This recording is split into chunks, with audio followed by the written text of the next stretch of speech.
Well guys, after all the preparation and research and ordering parts, it's finally time. Bearing video coming up. Welcome back to Kevin's Trooper channel. This is the channel where we do all types of DIY projects for overlanding and off-roading. We do product reviews and footage of us overlanding and off-roading out in the woods. So if you like that kind of content, hit the subscribe button and join our great community of guys that we have here on this channel. And yes, today we're finally gonna do the bearings. And actually we're gonna be doing a lot more than bearings. We're gonna be doing rotors, brake pads, front wheel bearings, and converting from automatic to manual hubs. So we're gonna be doing a lot in this video. I don't know how many parts of a video this is gonna be. I'm gonna try not to make it too long, but we got a lot of work ahead of us. And I'm bringing you guys along every step of the way, so don't go away. Okay, so the first thing that we're gonna do is I'm gonna show you how to test for this wheel bearing to see if it's bad or not, because honestly, wheel bearings can be a little bit tricky, especially tapered roller bearings, which is what the Trooper has. Isuzus have captive rotors, which you'll see in a minute, and tapered wheel bearings. And tapered wheel bearings can have just a little bit of play in them naturally, even when they're brand new. So it's a little more difficult than the wheel bearings like they have today to tell if they are bad or not. But these are definitely bad. Whenever I turn to the left or I turn to the right, I get a groaning. And also, the way you can determine which wheel bearing it is, if I veer my wheel to the left, that shifts all of the weight onto the right tire. And if I get more noise out of the tire at that time, I know it's the right wheel that's bad. If I veer to the left, the right wheel is bad. And the opposite, if I veer to the right and I get more groaning noise out of the left, then that's what it is.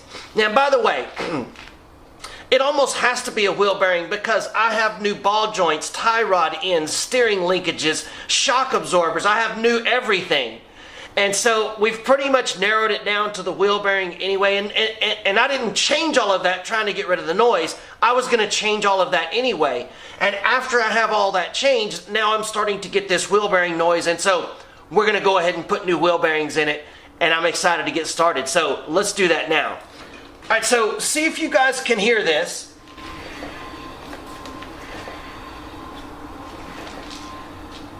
And then let's see if you can pick this up.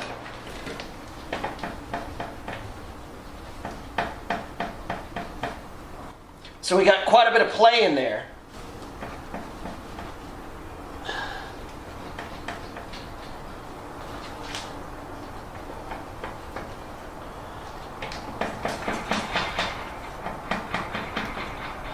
So let's get this wheel pulled off and see what it looks like. By the way, if you guys haven't caught my video on these 360-degree swivel inserts, you need to check that out because these things are great. The car is jacked up. It's on jack stands.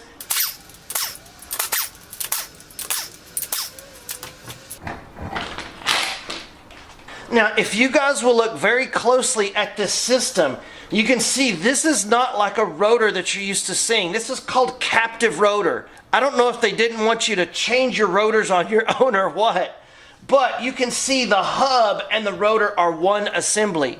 So as we change this rotor, we're going to have to take these bolts out and then bolt the hub onto the rotor before we reassemble it. So while I'm changing the bearings out, I might as well change the pads and rotors and make all this brand new, because everything else under here is all brand new. New steering linkages, ball joints, everything, tie rod ends. And so when I get done with this job, literally the entire front end will be all brand new. Now you can see here, I have stainless steel braided brake lines. If you guys have not caught the video of me installing that, you should. This was quite an easy, simple little project to do, is to install these stainless braided brake lines. So what I've done so far is I've just sprayed everything down with rust penetrant, and I have blown everything off with my air hose. just to try to get the dust and the the debris out of the way, and then also to give us a better chance of breaking some of these bolts loose. I'm not a big believer in rust penetrant, but it couldn't hurt, right? So the next thing I'm going to do is I'm going to compress the caliper just a little bit, and that's actually really simple to do. You just come in and you just compress the caliper slightly. And since I have a rust ridge around the edge of the caliper, if I didn't do that, then this probably would have a hard time coming off. But if I compress it just a little, then it should come right off.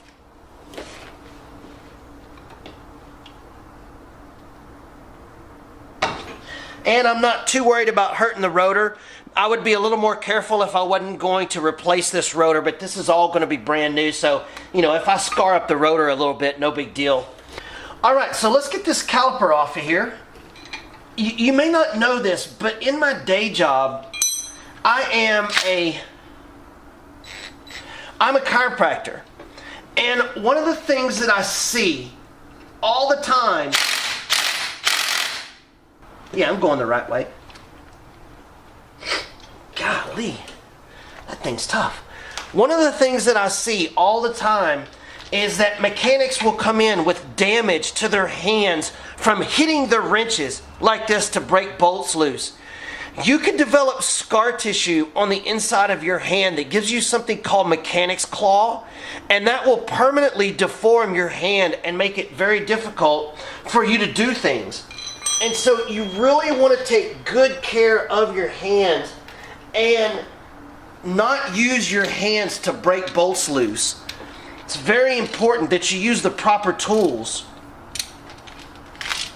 Like, I can't get this bolt off with what I was using, so I got something bigger.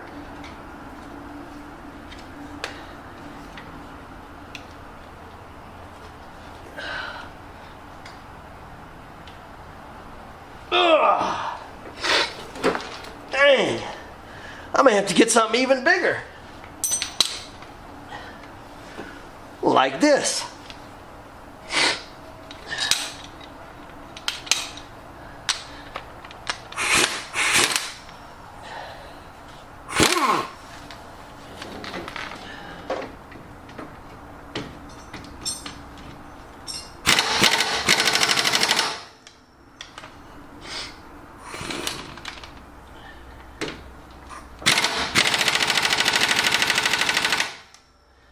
Yeah, she's on there. Plan C, breaker bar.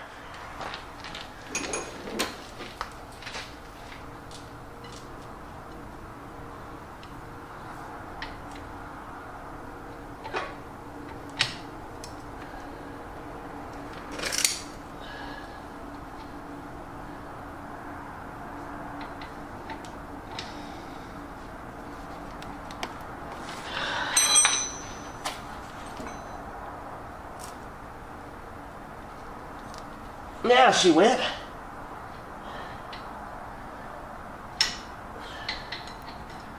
Alright. I think that moved a little bit there.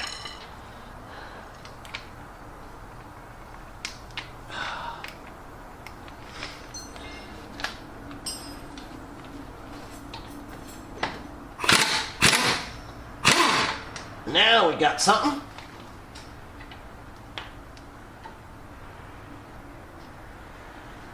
And there is the lower slide pin. And it's still got pretty good grease on it, but the grease is getting just a little bit tacky. We'll be re-greasing that.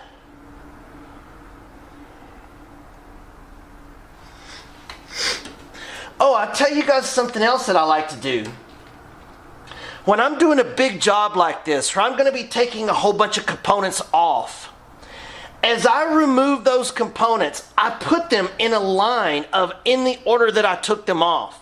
Especially with something as complicated as this hub and all the little snap rings and lock washers and all that's going to come off of here. So as I pull these off, I'm going to put them in a line. And whenever I go to put them back, I'll go backwards. so that I end up putting everything back on. I don't just end up with a pile of parts. I have like an assembly line. I go backwards on the assembly line once I get everything off and get the components replaced.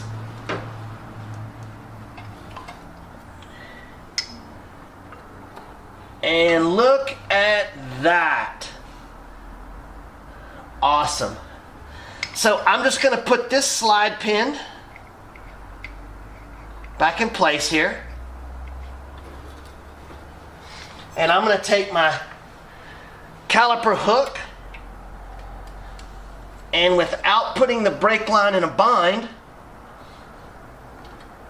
I'm just going to hang that up here out of the way. Yeah, that'll work good like that. I made this caliper hook myself. I saw Eric O had one like that on South Main Auto, so I watch him a lot. And one of his viewers sent him a bunch of those caliper hangers, so I just made one. I had some real heavy gauge rod around the house, some small rods, so I just went and made me a couple of them, and they work great. The front pad looks in really good shape, actually. I mean, it looks almost brand new. A lot of life left on that. No rust jacking or anything on the back. I'm still going to put new ones.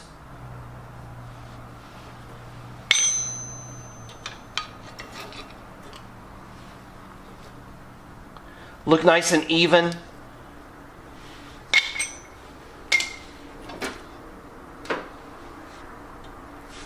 This actually looks in really good shape in here. The hardware all looks good. I've got new hardware too. Anytime you do a brake job, you want to make sure that you do put new hardware.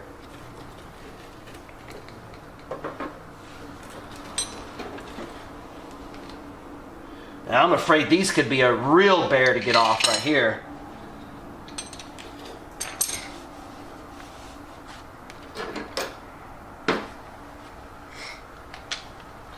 I think these are going to be 22s. Yeah. Yeah. I don't know if I can get in there with the impact though. I think I'll just go ahead and use the breaker bar. Now what I'm having to do on this right here, because of the way this is angled, it was either going to be touching the body or touching the floor to get this to go on the bolt. So all I did was just pull it off and just turn it one round. And that makes the bolt fit on here at a little different angle where I can get the breaker bar to the angle that I want it.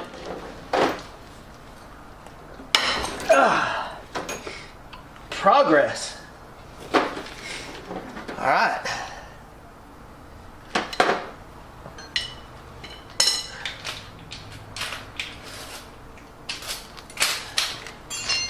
Now let's see if this is going to fit in there.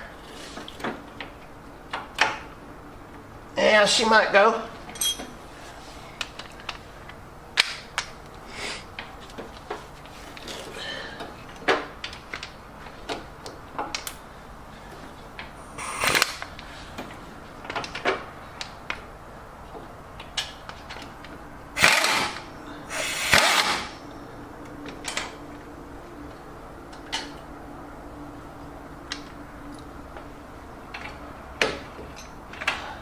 Come on, baby.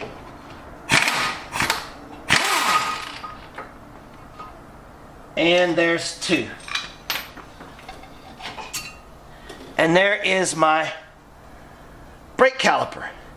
So, other than what we've hung up here, this is the first piece that I've taken off.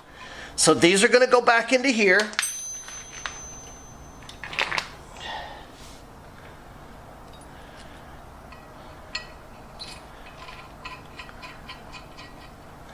And this will be piece number one in my line that I have removed.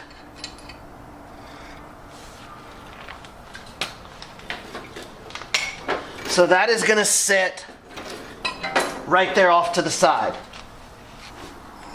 Now, by the way, The caliper bracket bolts were 22s, and the caliper bolts themselves were 17s. So what we're going to do next is we are going to begin to remove the hub assembly.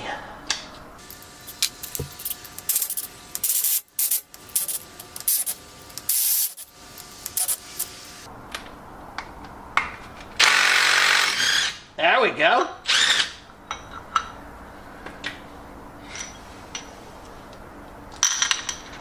And that's going to be the second thing that goes in my assembly line.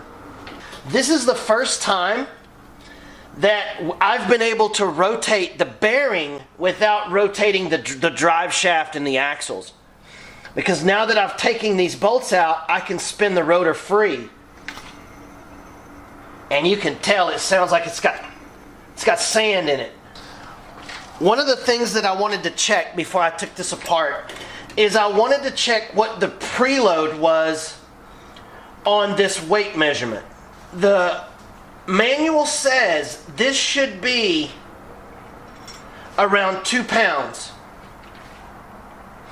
worth of pull on this scale. And I have around 1, so that's very loose. Now, once I get it all changed out, it's actually, I think, 3 to 5 pounds. I'll have to get the manual to see. And I think this is straight up and down. And that's not even a 1 pound. Now, let's see if we can get this snap ring out. All right, so we got the snap ring out. And this inner plate is now going to come off. You want to check and make sure your splines all look good. And these look amazing because I think before I bought this truck, they had put new axles in it. And this certainly appears to be so. Now the next order of business are these 3 Phillips head screws right here. And they can be a bear. They're very soft. They love to strip out. And so you're much better off using one of these impact drivers to try to get these off with, instead of trying to do it with just a regular screwdriver.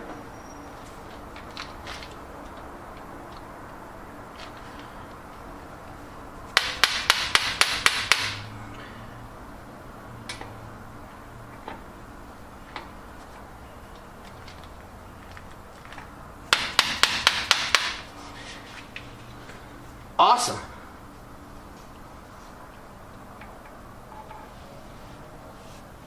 Tiny little screws.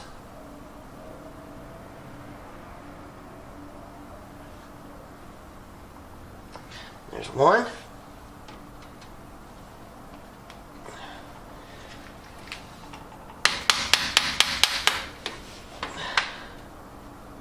Now, if you don't have one of these, you can always just take a regular screwdriver and kind of try to hit it some. But you do not want to strip these 3 little screws out. Now you can see right here where somebody has already stripped that one. But because we were using an impact driver, we were still able to get them off. And they're going to go right on my assembly line. All right, we're making progress.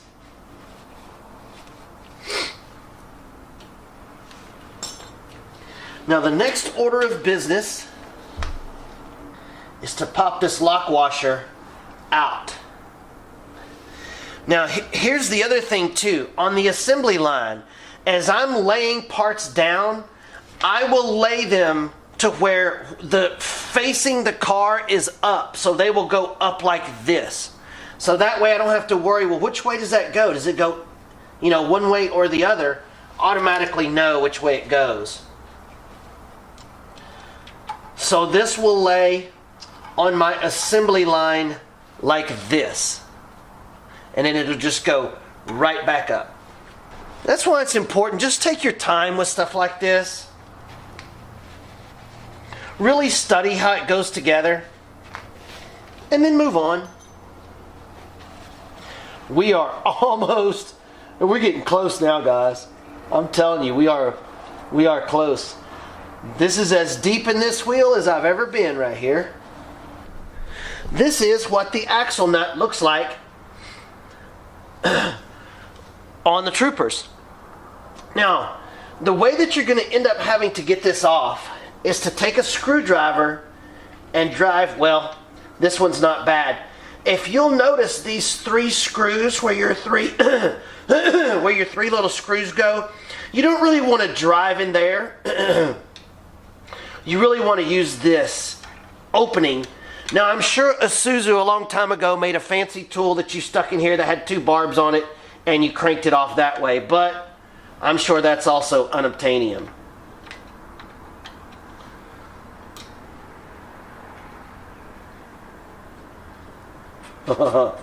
Pretty excited, actually.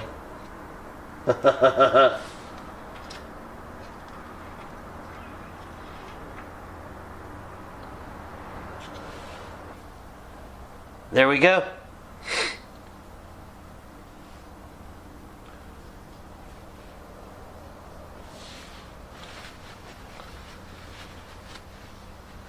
Now you can see one side of this has these little marks on it, and those go out so that you can see those.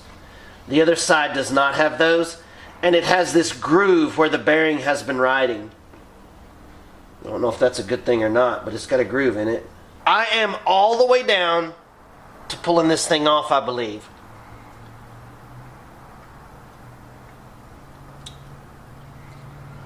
Yeah, I think that's everything.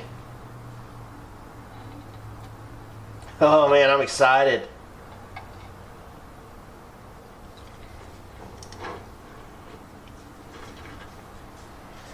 And there a baby is born. I just wanted to go ahead and finish cleaning this up here.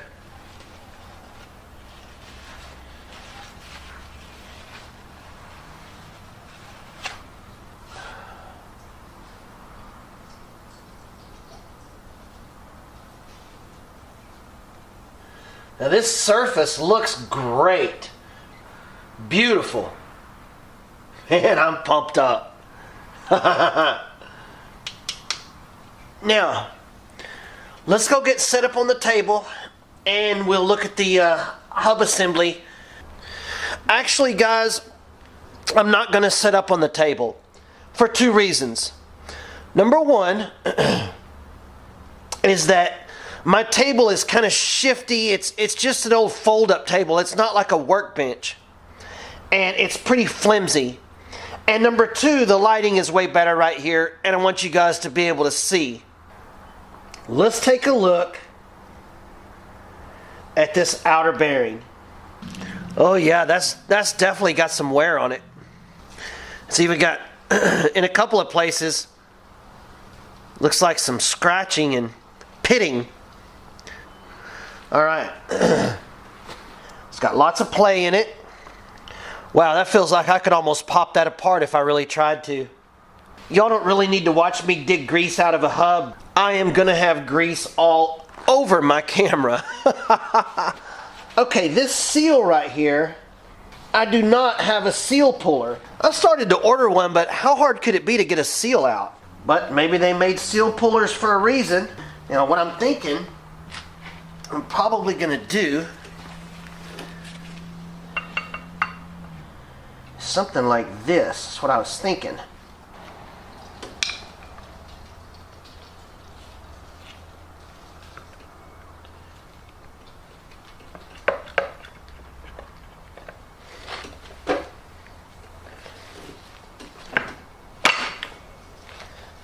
There we go.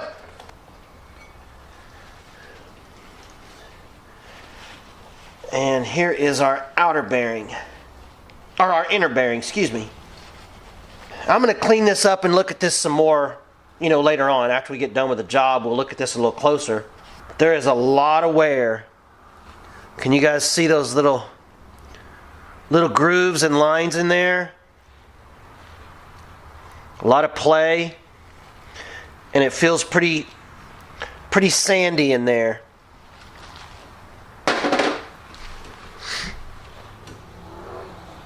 All right, back on grease duty. All right, now the next order of business is I'm going to take this brass punch and I'm going to drive the races out of the hub.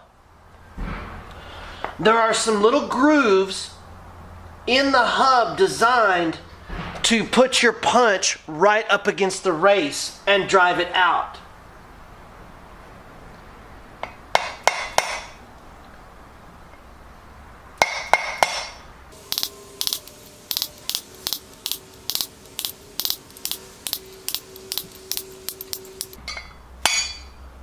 Like that. All right, so we got the first race driven through. You guys want to be very careful of your tone ring for your ABS system. There's a sensor that picks up these little metal bumps and sends that voltage into the computer to determine whether your wheel is turning or not. So make sure that you don't damage or split this in any way. You want to take great care of this ABS ring.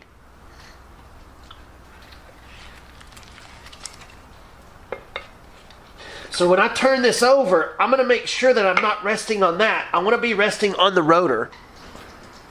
Sorry about the cold today. Everybody here has been sick. I missed 2 days of work this week. Probably should be resting. I'd rather be doing this than anything in the world right now. All right, here we go.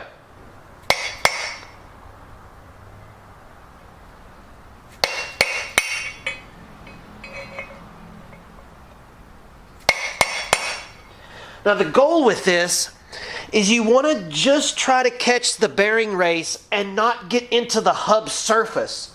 You want to make sure that you're not marring up your hub surface where that race is going to have to ride.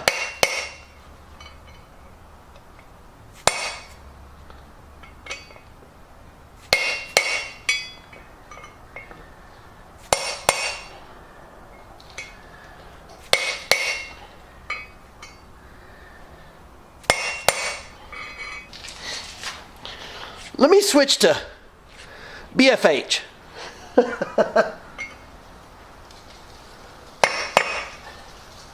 Yeah, that seems to have a lot more authority.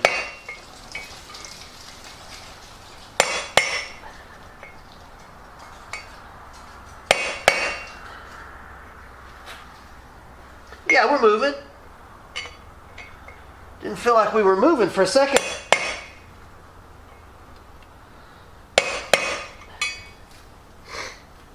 Yeah, I mean, she's moving.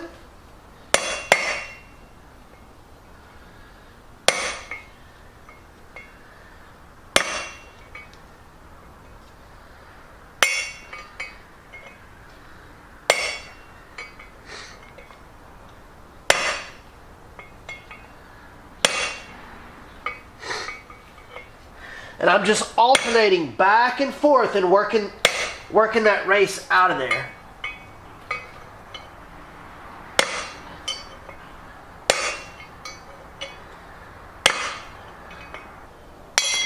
There it is. And we are out. Love my new brass punches I bought. You'll want to check these surfaces really good to make sure they're nice and smooth.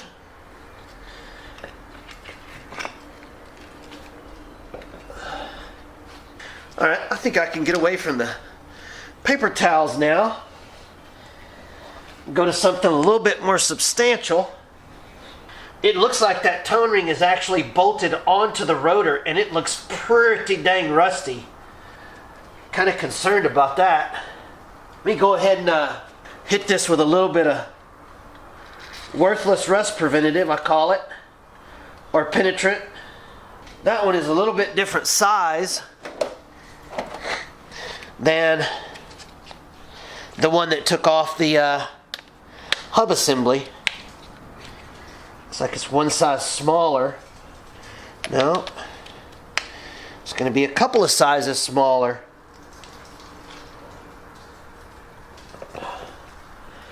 Boy, that just does not feel like a healthy situation right here at all.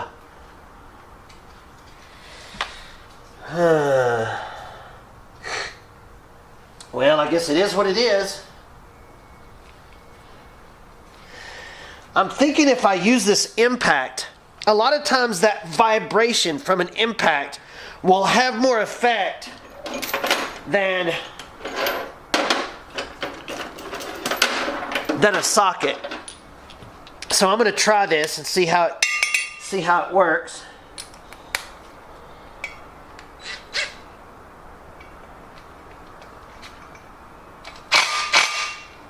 Oh, golly, don't round out on me.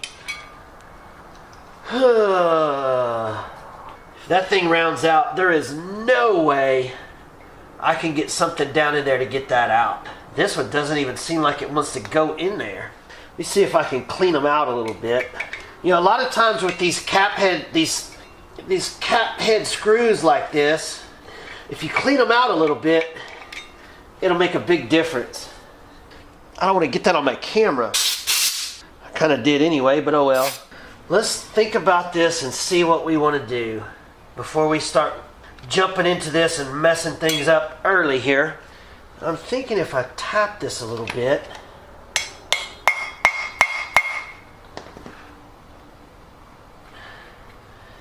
That's pretty solid.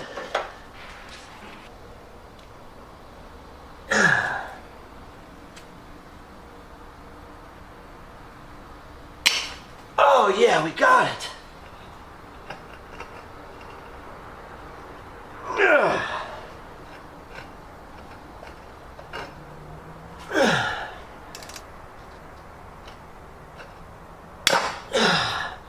Two. Just give me one more without messing up.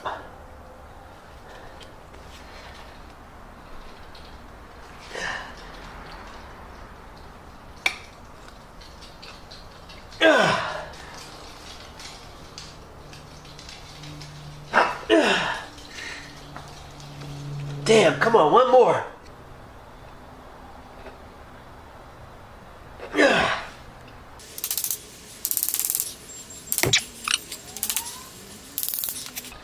Come on.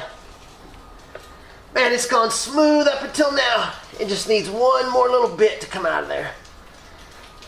Sorry if I'm in y'all's way. I can't look at the camera and turn this both. Alright. I got another answer for you. And that is Mr. Half Inch here. We'll see how you withstand that. Let me find my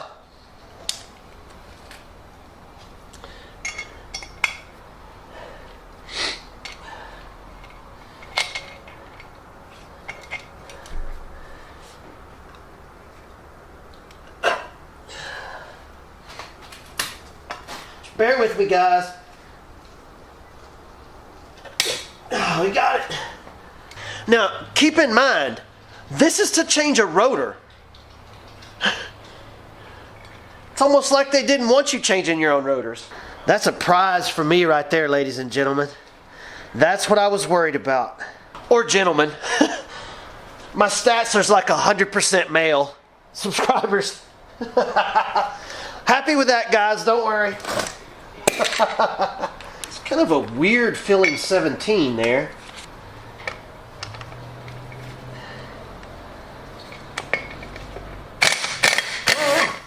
Look at that.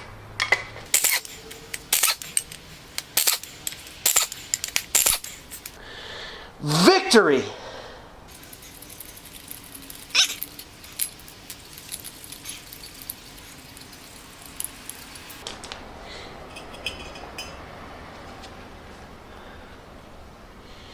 There we go. Okay, guys, look. I'm going to clean this up. My battery's getting low. I'm going to go change my battery, scrub this up just a little bit, clean it up, and then we'll be back right here once I get that done.